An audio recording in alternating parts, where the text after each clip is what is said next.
Hi hello friends, நான் தான் உங்கள் பிரியா பேசுகிறேன். நான் நியூவாக சேனல் ஓப்பன் பண்ணியிருக்கேன். நம்ம வீடியோவை புதுசாக பார்க்குறவங்க லைக்கு, ஷேரு, சப்ஸ்கிரைப் பண்ணிக்கோங்க. இன்றைக்கி டேயில் நம்ம என்னென்ன பண்ணோன்னு பார்க்க போகிறோம். வாங்க வீடியோக்குள்ளே போகலாம். காலையில் எழுந்ததும் பாப்பாவுக்கு இட்லியும் புதினா துவையலும் பண்ணேன். ஆனால் அவளுக்கு அது பிடிக்கல. அதனால் அவளுக்கு பிடிச்ச பாஸ்தா செஞ்சு கொடுத்தேன். அதை சாப்பிட்டா.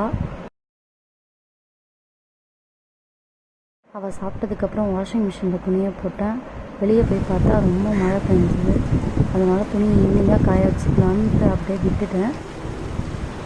கொஞ்சம் நேரம் அப்புறம் குக் பண்ண ஸ்டார்ட் பண்ணிட்டேன். ஃபஸ்ட்டு சாப்பாடு வடிச்சிட்டு அதுக்கப்புறம் வெஜிடபிள்ஸ்லாம் கட் பண்ணி காய் போட்ட சாம்பார் வைக்கலான்ட்டு காயெல்லாம் நல்லா குக் பண்ணிவிட்டு அது ஃப்ரை ஆனதுக்கப்புறம் எடுத்து வச்சுருந்த பருப்பு தண்ணியும் புளி கரைச்சலையும் ஊற்றிட்டு கொஞ்சம் நேரம் விட்டு நல்லா கொதித்து வந்ததும் ஃபஸ்ட்டு முருங்கைக்காய் போட்டேன். முருங்கைக்காய் போட்டு ஒரு 10 மினிட்ஸ்க்கு அப்புறம் மாங்காய் போட்டுட்டு ஒரு 5 மினிட்ஸ்க்கு அப்புறம் கொத்தமல்லி போட்டுட்டு அடுப்பை ஆஃப் பண்ணிட்டேன்.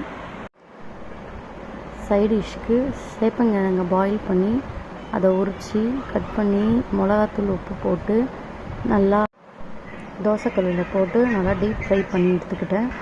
அதுக்கப்புறம் மதியமாக லஞ்சு சாப்பிட்டு முடிச்சுட்டு வீடெல்லாம் க்ளீன் பண்ணிவிட்டு ரெஸ்ட் எடுத்தோம். ஈவினிங்காக அவங்க அப்பா வேலை விட்டு வந்ததும் பாப்பா அவர் கூட கொஞ்சம் நேரம் விளையாடிட்டு இருந்தா.